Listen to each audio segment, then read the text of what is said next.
നമസ്കാരം, ഋഷിപ്രോക്തം ചാനലിലേക്ക് ഏവർക്കും ഹൃദ്യമായ സ്വാഗതം. രത്നശാസ്ത്രത്തിന്റെ വിഷയങ്ങൾ നാം കുറച്ച് വീഡിയോകളിലായിട്ട് ചെയ്തു വരികയായിരുന്നു. രത്നശാസ്ത്രത്തെക്കുറിച്ച് അറിയാൻ താല്പര്യമുള്ളവർക്ക് പ്രയോജനകരമാകുന്ന രീതിയിലുള്ള കുറച്ച് വീഡിയോകളാണ് നാം ചെയ്തത്. രത്നങ്ങൾ ഓരോ രാശിപ്രകാരവും ജനിച്ച തീയതി പ്രകാരവും ഓരോ രോഗങ്ങൾക്ക് അതിന്റെ പരിഹാരമായിട്ട്, രോഗത്തിന്റെ ശമനത്തിനായിട്ട് ധരിക്കേണ്ട രത്നങ്ങൾ, ഇങ്ങനെയുള്ള വീഡിയോകൾ നാം ചെയ്തിരുന്നു. ഇന്ന് നിങ്ങൾക്കായിട്ട് ഞാൻ അവതരിപ്പിക്കുന്നത് ഓരോ നക്ഷത്രക്കാരും ധരിക്കേണ്ടതായിട്ടുള്ള രത്നം, ജന്മനക്ഷത്ര പ്രകാരം ധരിക്കേണ്ടതായിട്ടുള്ള രത്നത്തെക്കുറിച്ചാണ് ഇന്ന് നിങ്ങളിലേക്ക് ഞാൻ എത്തിക്കുന്നത്. വിഷയത്തിലേക്ക് കിടക്കുന്നതിന് മുമ്പ് ചാനൽ സബ്സ്ക്രൈബ് ചെയ്തിട്ടില്ലാത്തവർ ദയവായി സബ്സ്ക്രൈബ് ചെയ്യാൻ അഭ്യർത്ഥിക്കുകയാണ്. ബെൽ ബട്ടൺ ഓൾ ക്ലിക്ക് ചെയ്താൽ തുടർന്ന് ഞാൻ നൽകുന്ന വീഡിയോകളിലേക്ക് നോട്ടിഫിക്കേഷൻ നിങ്ങൾക്ക് ലഭിക്കുന്നതാണ്. വീഡിയോ ഇഷ്ടപ്പെട്ടാൽ ലൈക്ക് ചെയ്യുക, അത് മറ്റുള്ളവർക്ക് ഉപകാരപ്രദമാകുന്ന രീതിയിൽ ഷെയർ ചെയ്തുകൂടി കൊടുക്കുക. നമുക്ക് വിഷയത്തിലേക്ക് കിടക്കാം. അശ്വതി തുടങ്ങി ഓരോ ജന്മനക്ഷത്രത്തിൻ്റെയും, അതായത് നക്ഷത്രങ്ങളുടെ ഗ്രഹം, ആ നക്ഷത്രത്തിന്റെ നക്ഷത്രാധിപനായിട്ടുള്ള ഗ്രഹം, ആ ഗ്രഹത്തിന് യോജിച്ച ഏത് രത്നമാണ് ധരിക്കേണ്ടത്, നവരത്നങ്ങളിൽ പെടുന്ന രത്നത്തെക്കുറിച്ചാണ് നാം ഇന്ന് പ്രതിപാദിക്കുന്നത്. യോജിച്ച രത്നത്തെക്കുറിച്ചും പറയുന്നുണ്ട്. അപ്പോൾ വീഡിയോ അവസാനം വരെ കാണുക.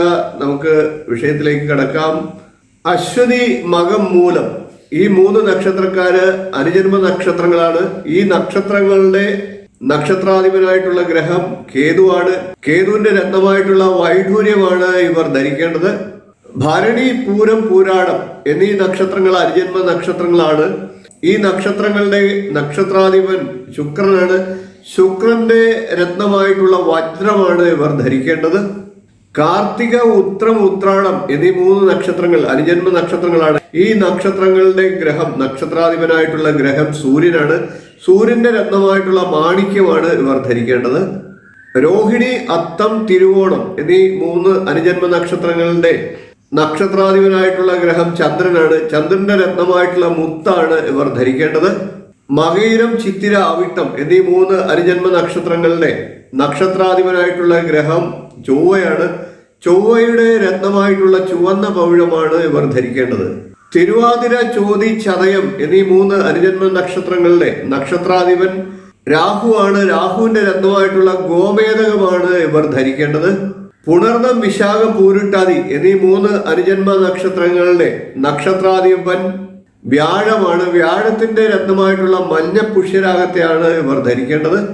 പൂയം, അനിഴം, ഉത്രട്ടാതി എന്നീ 3 നക്ഷത്രങ്ങളുടെ നക്ഷത്രാധിപനായിട്ടുള്ള ഗ്രഹം ശനിയാണ്. ശനിയുടെ രത്നമായിട്ടുള്ള ഇന്ദ്രനീലത്തെയാണ് ഇവർ ധരിക്കേണ്ടത്.